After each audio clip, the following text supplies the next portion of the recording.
ഓം പരാശക്തി നമ. അമേരിക്കയിലുള്ള ഒരു ഭക്തത. അവരുടെ വീടിന് പുറകിലൊരു കുന്നുണ്ട്. അതിനു മുകളിൽ പോയി ജപിക്കുന്നതും ധ്യാനിക്കുന്നതും അവർക്കിഷ്ടമാണ്.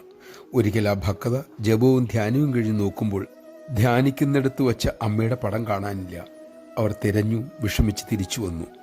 കുറച്ചു ദിവസം കഴിഞ്ഞപ്പോൾ അവർ കുന്നിൻ്റെ മറ്റേ ചെരുവിലൂടെ കയറി വേറൊരു ദിക്കിൽ പോയിരുന്ന് ധ്യാനിച്ചു.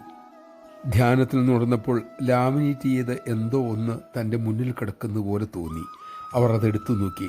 നഷ്ടപ്പെട്ട അമ്മയുടെ ഫോട്ടോ. ഇതാരാണ് ഇവിടെ കൊണ്ടുവന്നിട്ടത് എന്നവർ അത്ഭുതപ്പെട്ടു. 6 മാസം കഴിഞ്ഞ് അവർ അമ്മയുടെ സന്നിധിയിലെത്തി. ഒരിക്കൽ സത്സംഗവേളയിൽ ഇക്കാര്യം അവർ പറഞ്ഞു.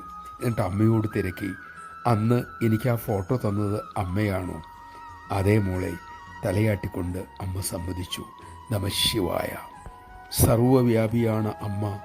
അമ്മയ്ക്ക് എന്തും ആർക്കും എവിടെ വെച്ചും നൽകാനാകും എന്നറിയാൻ നമുക്ക് സാധിക്കട്ടെ.